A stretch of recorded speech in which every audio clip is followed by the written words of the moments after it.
Well, this year is not getting any better, is it? Christmas cheer is all a bit thin on the ground right now, and we need to find it where we can. Now, I know a lot of people just hate Christmas songs in general.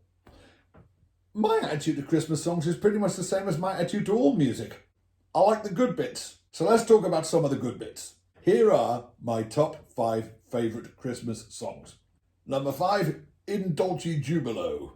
Yeah, why not? Let's start with the oldest song on the list. One of the oldest songs in the world, actually. The tune for this dates back to the early 14th century. But of course, in this instance, I'm specifically referring to Mike Oldfield's instrumental version of it. This is one of these Christmas songs that just seems to have been following me about for most of my life, actually. I have many fond childhood memories of it. I have especially fond early parenthood memories of it. So yeah, this one makes the cut. Number 4, Have Yourself a Merry Little Christmas. This is probably my favourite of the Great American Songbook Christmas songs. The standards, if you will.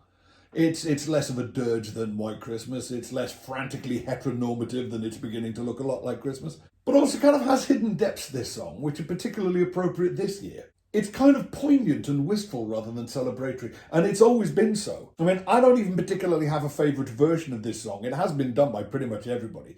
It's probably principally associated these days with Frank Sinatra. He did do 3 or 4 different recordings of it, although of course everybody's had a pop of this one now, from Coldplay to Sarah McLachlan to the inevitable Bublé. But it was actually written in 1944 by Ralph Blaine and Hugh Martin for the film Meet Me in St. Louis, and the first person ever to sing it was Judy Garland, who in that film sings it to cheer up her little sister, who is sad because they're having to move house at Christmas. So even from the get-go, it was a kind of a poignant and bittersweet song, but it became more so because, like many of what have become the great mid-20th century American Christmas songs, it was written and first popularised during the war. And in fact, the lyrics have evolved over the years. The bit right at the end where it goes, "Through the years we all will be together, if the fates allow." Yeah, sorry guys, but the fates kind of took a bit of a dump on that one this year. That's generally now followed by the line, "Hang a shining star upon the highest bough."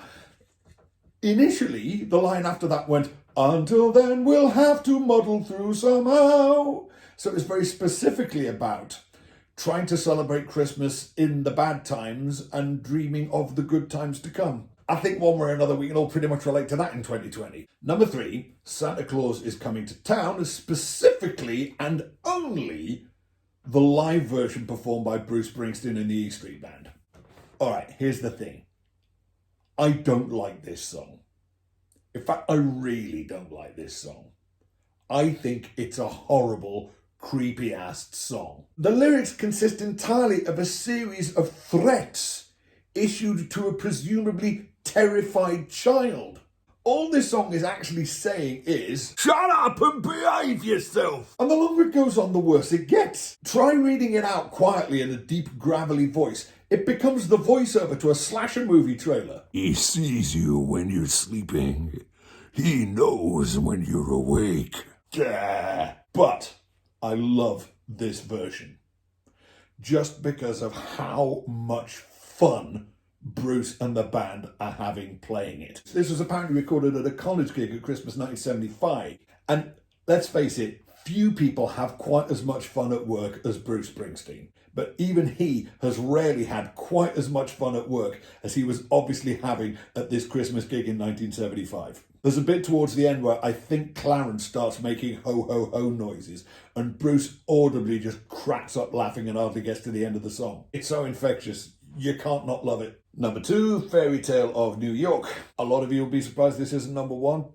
I know it is a lot of people's number 1. I am also very aware of the controversy surrounding this song, because it's a controversy that I keep getting roped into, weirdly enough. The song, as I imagine pretty much all of you know, takes the form of a drunken argument between an elderly Irish couple in New York City on Christmas Eve. And amid the insults hurled, there is an instance of that word that starts with an F and rhymes with taggart and is primarily used, in America anyway, as a homophobic slur. While this largely went unremarked upon at the time, and for a few years thereafter, in recent years, the presence of this word in the song has led to some radio stations dropping it altogether, or at the very least, muting out or bleeping out that one word. Now, for what it's worth, Shane MacGowan, who wrote the song, has said he doesn't much mind if people leave the word out as long as they keep playing the song. Because trust me, Shane MacGowan doesn't want to do anything to discourage people from playing this song. It's his pension. But moreover, he has apparently also on occasion insisted that at the time he didn't mean it in any kind of homophobic context. Now, we do know that this word has meant other things. It means meatball. It means bundle of sticks. But Shane MacGowan insisted that he was trying to invoke an earlier insulting Irish context in which it means work-shy layabout. Now, I can't vouch for the veracity of that because I'm only 1/8 Irish, which is a negligible degree of Irishness for anybody from Liverpool. I do recall that when I was tiny, my half-Irish grandma, if I was naughty, would sometimes call me a little F-word that rhymes with Taggart. Now, eccentric as she was, I don't think my old grandma was casting disparaging aspersions on my sexual proclivities when I was 4. So it is indeed possible that that word used to mean something else. But these days, it kind of means what it means now. And it isn't necessary to retroactively and perhaps unjustly accuse Shane MacGowan of having been homophobic 33 years ago just to take into account the sensibilities of your average modern day listener. Oh my God. 33 years ago. I'm going to need a moment. Okay, before we go to number 1, let's have a couple of honourable mentions. Christmas wrapping by the waitresses. A lot of people think this is annoying and they're wrong. It's not. It's cute, it's sweet, it grooves, and it has an utterly fascinating bass line. Christmas time, don't let the bells end by the darkness. This was a sincere attempt to evoke the early 70s heyday of your British glam rock Christmas single.